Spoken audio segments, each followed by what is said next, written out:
My name is Linda Sullivan, and I'm 28 years old.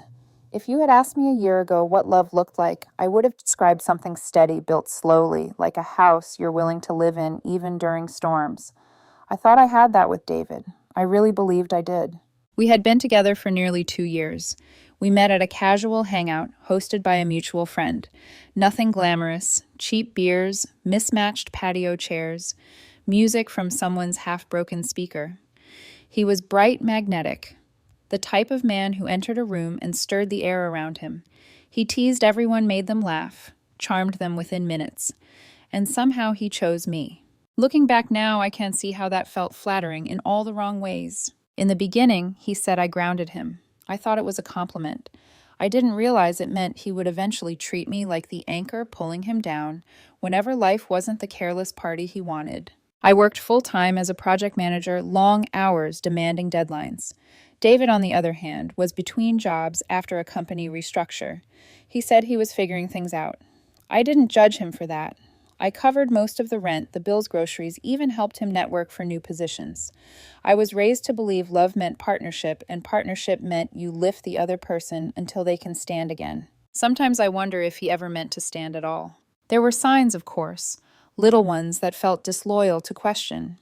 David was naturally flirtatious, touch on the arm, playful grin, lingering laughs with strangers. When it bothered me, I tried to bring it up gently, not wanting to sound jealous or high maintenance. His response was always the same. Come on, Linda, don't be insecure. It's just how I am. Or worse, lighten up. You're reading into things. I convinced myself he was right. I didn't want to be the clingy girlfriend, the stereotype I tried hard not to embody. Only now do I realize how carefully he trained me to silence my intuition. A few months in, his father needed surgery, non-life-threatening, but scary enough to rattle David. He spiraled into anxiety. So I took time off work, drove him 3 hours to the hospital, cooked meals for his family, stayed the weekend sleeping on a stiff recliner. Back then, he held my hand and said, I don't know what I'd do without you. It was the last time he said something that real. Because little by little, things shifted. He spent more and more time on his phone, smiling at messages he didn't share with me. When I asked casually who he was talking to, he'd shrug. Just an old friend, Jenna, his ex, his college ex. He reassured me they had reconnected online. Nothing serious, just nostalgia. I tried to trust him. I wanted to trust him. But something uneasy lodged itself beneath my ribs, a tension I couldn't name without sounding paranoid. That tension exploded the night of our friend's birthday party. It was one of those lively downtown bars with dim lights, sticky floors, loud music, and strangers shouting incomplete conversations across tables. David hyped it up all week. We need a night out, Lynn. Don't be all work and no fun. I agreed. Maybe he was right. Maybe we did need something light. We arrived together holding hands. For the first hour, everything felt almost normal. Drinks, small talk, laughter. David bouncing between people like a spinning coin that never settled. I watched him fond and a little tired, wondering how someone could be so carefree, while I measured every word I spoke. Then I saw her, Jenna. Tall, gorgeous, effortless, wearing a confidence that didn't require permission from anyone. David's face lit up instantly. Oh, Jenna's here, crazy coincidence. He waved her over with the kind of excitement he hadn't shown for me in weeks. She laughed, hugged him, and suddenly I wasn't standing beside my boyfriend anymore. I was standing beside history. History with inside jokes. History with muscle memory. History with emotional shortcuts I could never compete with. They talked. Close. Too close. He leaned in. She leaned back. He touched her arm. She touched his chest. I stood with my half-empty drink, trying to swallow a pit that kept expanding. My stomach twisted not in anger, but in that quiet, sickening way heartbreak begins, not as a sharp stab, but as a slow unraveling. At one point, they drifted onto the dance floor together. A slow song, no. A loud, thumping track with heavy bass, but their bodies met soft, familiar. They danced like two people who remembered exactly how the other moved. And I stood there invisible. Eventually, I stepped out to the patio, needing air that didn't taste like humiliation. Minutes later, David followed, annoyed as if I had abandoned him. What's going on? I asked quietly. You're all over Jenna. It feels wrong. He rolled his eyes so hard it felt rehearsed. Oh my God, Linda, if you're going to act jealous, just stay home. It's a party. I'm having fun. Fun, I repeated. You're dancing with your ex like I'm not even here. He crossed his arms with that condescending smirk, the one he always used when he wanted to win, not understand. Jenna gets me. You're always so serious. You're uptight. You overthink everything. That one cut deeper than I let him see. I'm not overthinking, I said softly. I'm telling you how I feel. Then feel something else, he snapped. Honestly, Lynn, if you're going to act like this, maybe you should go home. For a moment, we just stared at each other, the patio lights flickering between us. The muffled music pounding like a heartbeat I no longer wanted to share. He turned and walked back inside, straight to Jenna, who welcomed him like he belonged to her. I stayed outside longer than I should have, breathing, trying to convince myself I wasn't losing something worth fighting for. Eventually, I ordered a ride home, texted him, heading out. Enjoy your night. He didn't respond. The apartment was silent when I got there. I sat on the couch, still in my shoes, still in makeup. I didn't have the energy to wipe off. Hours passed. My phone stayed dark. The next morning, a friend texted me, "Hey, are you okay?" David left with Jenna last night. I wasn't okay, but something inside me had finally stopped pretending. As the sun rose through the blinds, an unfamiliar clarity settled over me, cold, steady, and quiet. David had crossed a line, and I wasn't stepping over it with him. When David finally came home the next morning, the front door creaked open like it was afraid of waking me.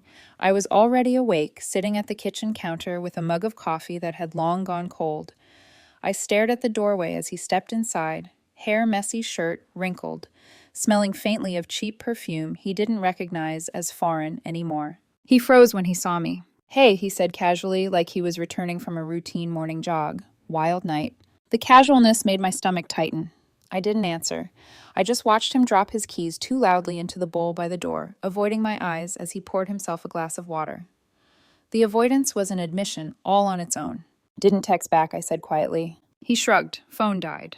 It was the lie he used when he couldn't think of a better lie. "Where were you?" I asked. He took a sip and leaned against the counter with forced nonchalance.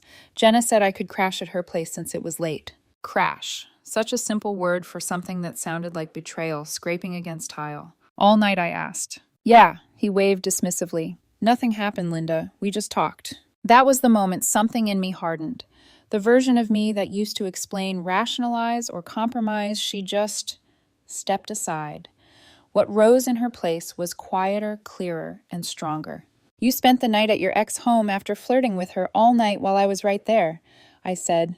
"What did you expect me to think?" He rolled his eyes, already irritated that I wasn't accepting the script where he was innocent and I was unreasonable. "God, here we go."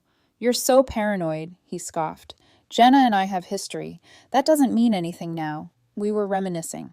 If you trusted me, this wouldn't be a big deal." "History," I repeated. "You dated her for years. She broke your heart, and now she shows up and you act like I disappeared." He let out an exaggerated laugh. "Oh, please. We dance a little. You're blowing it out of proportion." "A little," I said. "David, you were practically wrapped around her." He set down his cup with a small thud. "You know what? If you're going to keep nagging about this, maybe we should take a break. I need space to figure out what I want." The phrase "what I want" echoed inside my chest. I suddenly realized I wasn't frightened by the idea. Not anymore. "What you want," I said slowly, includes spending the night with your ex. He shrugged, not even generous enough to pretend it hurt him to admit it. "It didn't mean anything. It was just a fun night. You're making this into a whole thing because you're insecure." There it was. The narrative he needed. If he could make me the problem, he never had to confront who he was. I let the silence drape over the room. A silence heavy enough to make him shift in place uneasy. "Okay," I said finally. He blinked. "Okay, what?" "Okay," I repeated simply. "If that's how you feel, then go take your space." His smirk faltered. Something about me not begging confused him. "Wait," he said, straightening. "You're serious, just like that?" "Yes," I said, standing. "I'm not going to drag you into a relationship you don't respect." I walked past him to the bedroom and grabbed a suitcase. He followed me, disbelief shifting into irritation. "You're really leaving?" "Over one night." His voice rose in pitch. "This is pathetic." I kept packing methodically, quietly, no theatrics. "I thought you loved me," he added, voice straining somewhere between accusation and desperation. "I did," I said, zipping the suitcase. "But love isn't supposed to feel like this." He scoffed. "Wow. Really dramatic, Linda. There's nothing to fix. You're acting crazy." I ignored him, lifted my bag, and walked toward the door. He blocked my path. "You're not even going to try, after everything I've put up with from you." That line, "everything I've put up with from you," nearly made me laugh. Not out of humor, out of clarity. I'm done, I said, stepping past him. If Jenna's so exciting, go chase excitement. He grabbed my arm. Come on, you don't mean this. I gently pulled away. I do. And I left. No slammed doors. No final fight. Just a quiet exit from a place I no longer recognized as home. I spent the night at my friend Maya's place. She made tea I didn't drink and let me sit in silence. I wasn't crying. I wasn't shaking. I wasn't lost. I was empty, but not the kind of empty that comes from loss. The kind that comes from release. Over the next few days, I moved out fully, signed a short-term lease, focused on work. My mind felt clearer with each sunrise. Then the whispers began. Mutual friends texted me. Hey, heard about David. You won't believe what went down. I ignored the first few messages, but eventually curiosity tugged. I met a friend for coffee. She leaned in like she was delivering breaking news. Linda, it's bad. Like really bad. What happened? I asked calmly. After you left, he moved some stuff into Jenna's place. She paused. But Jenna had a boyfriend. My stomach didn't twist. It didn't even budge. She continued, lowering her voice. Her boyfriend confronted both of them at a bar. Huge fight. Turns out David was just a rebound. She never wanted anything real. And now I asked. He quit his part-time job thinking she'd take care of him. She didn't. He's crashing on couches. And, she exhaled, everyone knows what he did to you. People are calling him out. He's losing friends. I nodded. No gloating. No satisfaction. Just a calm acknowledgement that sometimes life sets itself right without your help. I returned to my new apartment that night, dropped my keys on the counter, and sat on the floor beside half-unpacked boxes. I thought about the version of myself who had stayed with David longer than she should have, the woman who kept giving chances to someone who didn't deserve them. I whispered into the quiet room, not as a confession, but as a promise. I won't be her again. Little did I know David's downfall had only just begun. The days after the breakup felt strangely weightless, as if someone had finally loosened a rope I hadn't realized was wrapped around my ribs. I wasn't euphoric, not even close, but the air around me felt clearer. I could breathe without tiptoeing around someone else's moods. In my new apartment, the silence felt different from the silence I'd lived with before. That old silence was suffocating, filled with all the things I wanted to say, but never did all the things David didn't say, but used against me later. This silence, it was possibility. It was peace. I built a routine that felt like mine for the first time in years. I started going to the gym after work, not to look good or meet some expectation, but because my body needed somewhere to put the stress that had been clogging my bones. I cooked for myself without worrying whether David would complain about the smell of garlic. I left dishes in the sink for a night without being accused of letting things slide. My life wasn't glamorous or dramatic. It was steady, and steady felt like freedom. Meanwhile, David's unraveling was impossible to ignore, not because I paid attention, but because people kept bringing it to me uninvited. I didn't seek updates. They found me anyway, like storm warnings you overhear on the radio, even when you try to tune out. A coworker mentioned seeing him at a bar on a Tuesday night, looking disheveled, ranting to anyone who would listen. Another friend texted screenshots David posting vague quotes online, like, "People always betray you when you're down, and real love forgives everything." I didn't reply. I didn't react. If anything, I felt a quiet pity that surprised me.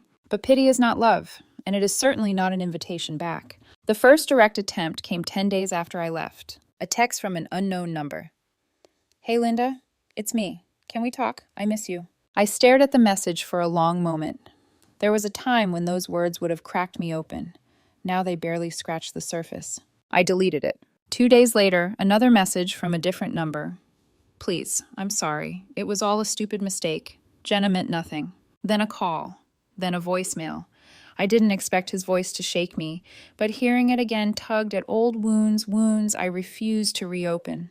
"Lynn, please pick up. I know I messed up. I don't know what I'm doing. I want to make things right. Just talk to me." I listened to it once, deleted it, blocked the number. The cycle repeated, only the tone changed with each attempt. Sweet turned to impatient. Impatient slid into guilt-tripping. "Why are you ignoring me?" "This is childish. We had something real. You owe me a conversation. You're punishing me now. That's cruel." Cruel. If only he understood the cruelty of watching someone you love walk straight into the arms of the person who once broke them while you stood 3 feet away. When my phone grew quiet for a few days, I thought he'd finally accepted it. I was wrong. The next wave didn't come from him, it came from the people who used to orbit his life. First, his best friend Caleb messaged me. David's a wreck. He regrets everything. Just give him 5 minutes. I sent a single reply, no. Then came the pressure disguised as kindness. His sister Rebecca called me. We weren't close, but she'd always been polite. Linda, he's falling apart, she said. He hasn't eaten in days. You know how fragile he gets. I leaned back on my couch, staring at the ceiling, letting her words wash over me, like hollow echoes of a script I'd heard too many times. Rebecca, I said calmly, David's emotions are not my responsibility anymore. A beat of silence, then she snapped. You're heartless. He supported you too, you know. Supported me. With what? His presence, his criticism, his chaos. The thought almost made me laugh. I hope he gets the help he needs, I said gently. But it won't be from me. She hung up angrily. Then came the final blow, an email from David's mother, long and dripping with guilt. As a woman, you should understand loyalty. David made mistakes, but he needs a stable influence like you. Come to dinner. We can fix this as a family. Fix. As if I were an appliance. As if David's choices were collective responsibility, not his own. I didn't respond.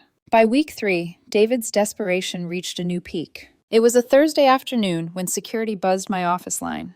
There's someone downstairs asking for you, the guard said. Says it's urgent. I almost didn't go down, but I was tired of feeling hunted by someone who once hated when I asked for basic respect. David stood in the lobby, hands shaking, eyes red. When he saw me, relief washed over his face so fast it made my chest tighten with something between discomfort and exhaustion. Linda, he whispered, stepping toward me. Can we talk, please? Here is fine, I said. He blinked. Here, in the lobby. Yes. He looked around at the corporate security guards, the receptionist typing behind the desk, the sterile lighting. He wanted intimacy. He wanted a moment that felt like a movie where the couple reconciles dramatically. But I wasn't interested in starring in that story anymore. Jenna, she used me, he said, voice cracking. She lied. She cheated on me. She ghosted me. He swallowed hard. I was stupid. I see that now. I see what I lost. I studied him. He looked smaller, not physically, just dimmed. I need you, Linda, he said. You're stable. You're good. You're the only person who ever believed in me. The same traits he once mocked. You don't miss me, I said quietly. You miss the safety net. His face twisted, shifting from desperation to frustration. He always hated when I was right. So that's it, he snapped. You're just done. Yes. You're cold. His voice trembled with anger. After everything I'm going through, you're just walking away. I met his eyes calm and steady. You walked away first. I just didn't follow. He stared at me speechless. And for the first time since I'd met him, David had nothing to say. I turned and walked toward the elevators. He didn't follow. He couldn't. When the doors closed, I let out a breath I didn't know I'd been holding. A breath that marked the end of something heavy. Little did I know he wasn't finished yet. His final unraveling had only just begun. A month passed, and life began to feel like something I recognized again. Not the life I had before David, and not the life I had with him, but something new, something steadier, something mine. My routines solidified. Work was exhausting, but rewarding. I started painting again on weekends, something David once mocked as a hobby people use when they're bored. I spent time with friends without worrying whether David would sulk about me ditching him. Slowly, my world rearranged itself into a shape that didn't include him at all. And then, without trying, I met someone new. His name was Daniel, a friend of a coworker, quiet but insightful, with the kind of smile that didn't demand attention but earned it naturally. We didn't jump into anything serious. It started with group hangouts, then one-on-one conversations, then late-night walks where I told myself it was just company, nothing more. He listened without interrupting. He didn't minimize, didn't deflect, didn't compete for emotional space. Peace feels strange when you've lived in chaos long enough, like stepping onto solid ground after months at sea. I wasn't ready for a relationship, but with Daniel, ready didn't feel like a requirement. It felt like something that might come on its own if I gave it time. Meanwhile, David's unraveling accelerated. He plastered vague quotes across social media. People are fake. The ones you trust always leave. Some people never loved you. They loved what you did for them. Friends screenshot them and sent them to me. I always replied with a simple, please stop sending me this. He got into fights at bars, lost another job, fell out with 2 of his closest friends. Jenna blocked him everywhere.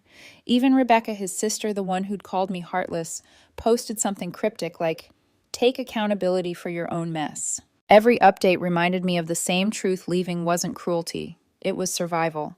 But guilt has a way of sneaking in even when you know you don't owe anything. Sometimes late at night, lying in my new bed, I wondered if there was something broken inside me for not missing him, for not hurting the way people expect you to hurt after a 2-year relationship ends. But then I'd remember the patio, his smirk, his dismissiveness, his back turned toward me as he returned to Jenna's open arms. Some wounds cauterized themselves. The next turning point arrived at an event I didn't see coming, a small rooftop birthday gathering for a mutual friend. I almost didn't go. Something in my chest tightened at the idea of running into people who still associated me with David, or worse, running into him. But Maya nudged me. You deserve to show up as yourself, not as someone who's hiding from him. So I went.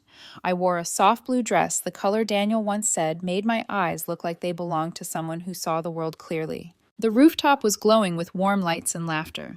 The view of the city glimmered with the kind of beauty you only notice when your heart is quiet enough to appreciate it.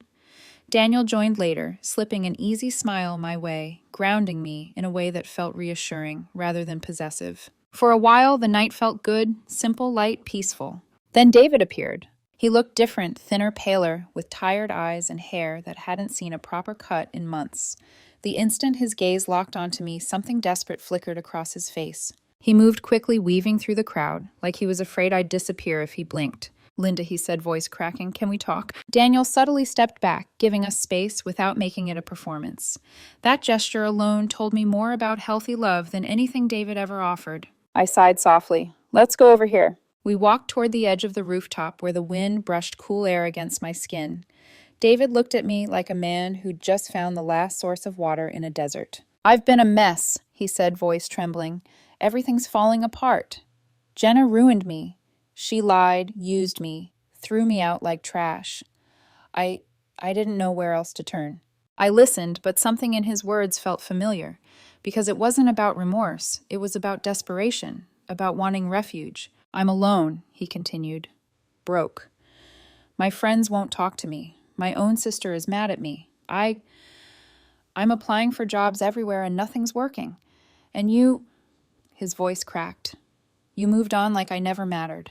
The accusation stung, but not for the reason he wanted. It stung because it showed he still didn't understand. I didn't move on, I said softly. I healed. He swallowed hard. Linda, please, I need you. You were the best thing that ever happened to me. I just didn't realize it until I lost you. A few people began glancing our way. He noticed panic flickering across his face. Please, he whispered, stepping closer. Just give me another chance. I'll change. I swear. I took a slow breath. The wind tugged at my dress. City lights blurred behind him. Then I said the words he once threw at me like a dagger. If you're going to beg like this, stay away. I met his eyes steady and unshaken. It doesn't mean anything to me now. He reeled back as if slapped. What he whispered, that's cruel. Cruel. He used that word so freely whenever I refused to absorb his consequences. Understand? I asked quietly. Like how you understood my feelings at the party. His expression twisted hurt, anger, disbelief. You miss me, he insisted weakly. You're just pretending. No, I said. I've built something better. I'm not your safety net anymore. You're a closed door. He reached for my arm, desperate. I stepped back, not harshly, just firmly. I'm done, David. Just then, Daniel approached from a respectful distance, but close enough to make it clear I wasn't standing alone anymore. David saw the contrast between them, and something in him crumbled, truly crumbled. You'll end up alone, he shouted suddenly, voice cracking as heads turned. No one will put up with you the way I did. I didn't flinch. He stormed out, humiliated, shoving past people on his way down the stairs. The party resumed in awkward murmurs. Daniel reached my side, touching my arm gently. You okay? He asked. I nodded. For the first time in a long time, the answer felt true. After the rooftop incident, David disappeared from my life with a suddenness that felt almost surreal. No more messages from unknown numbers. No more late-night calls. No more guilt-laced apologies or furious accusations. Silence, real silence, finally settled around me. It was the kind of silence that feels like the closing of a door. Not slammed, not forced shut, just carefully, naturally, finished.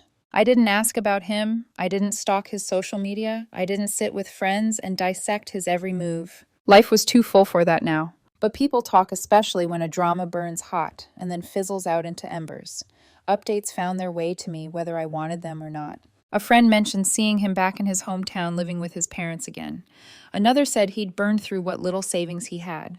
Someone else said he was applying to low-paying jobs he never would have considered before. I didn't feel satisfaction. I didn't feel pity either. Just distance. A clean, unglued distance.